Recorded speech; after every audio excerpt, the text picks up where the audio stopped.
Bienvenue dans le monde de Yume Nikki. Réalisé par Kikiyama, ce jeu indépendant nous plonge dans les rêves d'une adolescente isolée du monde extérieur. Ce qui est fascinant, c'est qu'il n'y a ni dialogue, ni histoire claire. Tout est laissé à notre interprétation, comme dans un rêve, aussi étrange et déroutant. Ce jeu est sombre, mystérieux, presque silencieux. Et pourtant, il raconte beaucoup. Derrière chaque décor, chaque silence, on ressent une même présence, la solitude. La solitude, peut-elle nous détruire ? C'est ce que j'ai voulu comprendre en jouant à Yume Nikki.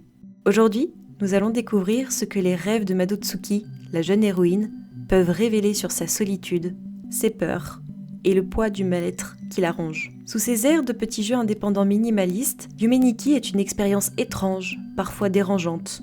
Il ne donne aucune réponse, mais pose énormément de questions. Un voyage dans les rêves d'une adolescente coupée du monde, où chaque image, chaque silence raconte plus qu'un long discours. Et ce que j'ai découvert en jouant, c'est que ce jeu dit autant sur elle que sur nous. それはとっても嫌な夢だね。でも大丈夫だよ。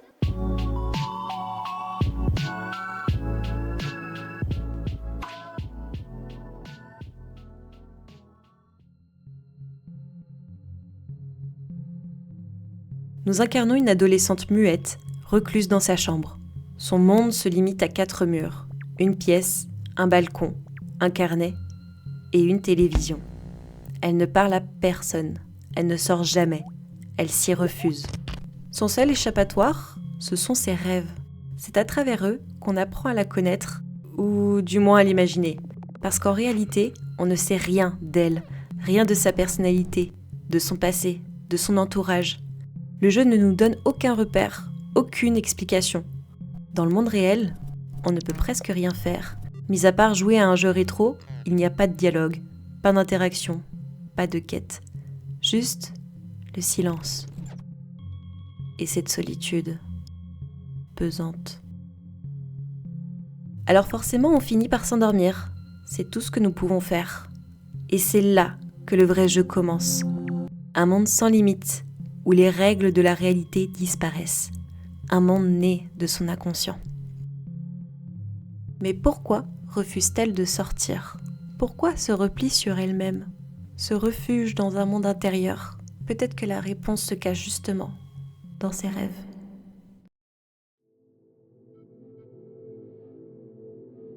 Notre voyage commence ici. Le Nexus, une salle encerclée de 12 portes. Chacune mène à un univers différent. Déserts, forêts, villes tordues ou mondes surréalistes, sans parler des mondes cachés. Notre mission ? Collecter 24 effets dispersés dans ces lieux étranges. Ce jeu n'est pas une aventure classique et linéaire, c'est un labyrinthe onirique, sans repères, sans guide, où l'on doit explorer, observer et interagir avec le moindre détail pour découvrir un effet. On traverse des paysages excentriques, puis soudain angoissants. On passe d'une forêt silencieuse à un désert étouffant, d'un amas de bâtiments aux perspectives biscornues, à des lieux insolites aux événements improbables, comme un pique-nique entre nos paralysés du sommeil. Sérieusement, je déteste ces créatures. Elles me rappellent les chippies du collège, toujours là à te poursuivre, à te harceler dès qu'elles te voient. En effet, nous ne sommes pas totalement seuls dans cet univers onirique. Parfois, on croise des présences étranges, presque humaines, mais inaccessibles. Certaines sont hostiles, d'autres simplement indifférentes. Comme si ce monde voulait nous rappeler que même dans nos rêves, la solitude nous rattrape. Chaque monde est unique, déroutant, comme un rêve qu'on aurait pu faire nous-mêmes. Et c'est là, je crois, toute la force de Yume Nikki. Il ne cherche pas à nous divertir, il cherche à nous faire ressentir. Comme ces rêves qui ne nous expliquent rien, où la seule chose à faire, c'est ressentir ce qu'ils nous font vivre. En traversant ces mondes, je me suis surprise à ressentir de la peur, de la surprise, de la tristesse, et parfois de l'amusement. Quand je voyais cette saleté me poursuivre, mon cœur s'emballait, comme si j'étais moi-même traquée par mes peurs. Quand je marchais seule dans le désert infini, j'avais l'impression de m'enfoncer dans le vide.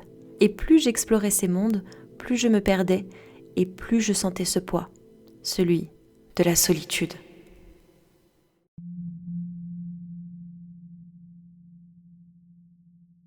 Les mondes de Madotsuki sont rarement doux ou apaisants.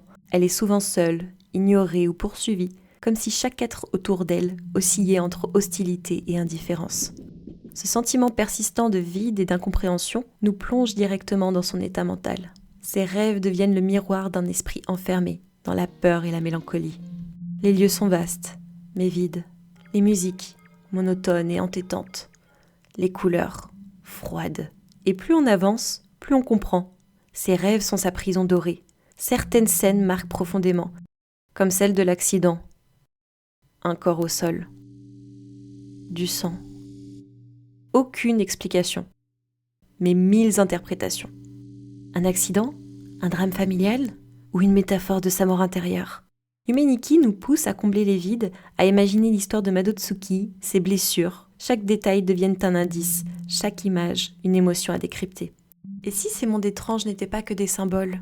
Et s'ils étaient une interprétation brute d'une réalité encore plus douloureuse? Car Yume Nikki dresse le portrait d'une jeune fille coupée du monde, enfermée dans sa chambre, isolée de toute vie sociale. Une hikikomori, perdue quelque part, entre ses rêves et la réalité.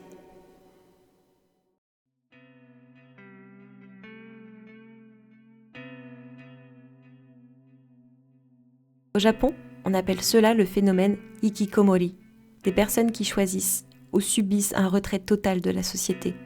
Enfermée, parfois des années, par peur, par angoisse ou après un traumatisme. Madotsuki en est l'incarnation parfaite. Sa vie recluse, ses univers sombres et étouffants, tout révèle d'une phobie sociale, une dépression latente, une mélancolie profonde.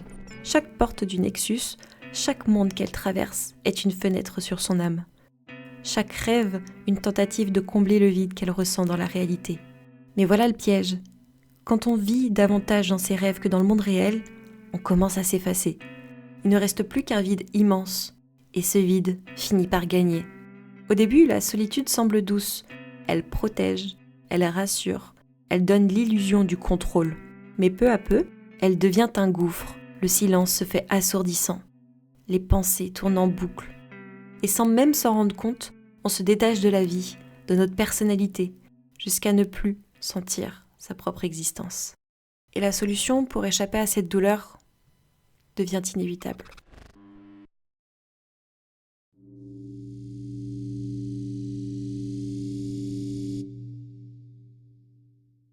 Après avoir collecté tous les effets, Madotsuki retourne dans sa chambre. On croit que le voyage se termine, qu'on va pouvoir sortir, qu'on va enfin avoir des réponses. Mais non. La baie vitrée s'ouvre. Le balcon, un marchepied au bord de la palissade. Elle grimpe sans hésitation et elle saute.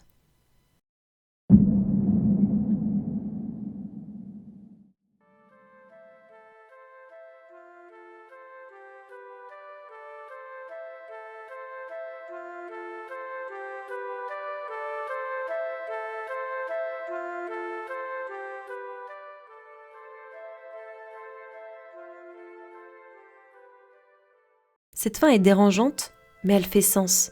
Madotsuki n'avait plus rien d'autre. Sa vie, c'était ses rêves. Et son dernier geste symbolise la dissolution totale de soi. Rester enfermé dans sa douleur, c'est s'éloigner peu à peu de la vie pour mieux se rapprocher de sa destruction. Je dois vous avouer une chose, en jouant à Yume Nikki, je me suis beaucoup identifiée à Madotsuki. Moi aussi, à une époque, j'ai déjà cherché à fuir une réalité trop dure, à me réfugier dans mon monde intérieur, plus doux, plus rassurant, jusqu'à ce que mes propres cauchemars me rattrapent. Puis j'ai grandi et j'ai réfléchi à ce que tout ça signifiait. Les rêves sont de puissants messagers, et ceux qui restent gravés dans notre mémoire ne sont jamais anodins. Ils nous parlent de nos peurs, de nos désirs, de nos blessures. Et c'est ce qui fait toute la puissance du jeu. Il ne parle pas d'un personnage fictif, il parle de notre rapport à la solitude et du prix qu'on paie quand on refuse d'affronter nos émotions. Mais alors, ça se termine vraiment ici? Tout ça pour ça? Mais que peut-on vraiment tirer de Yume Nikki?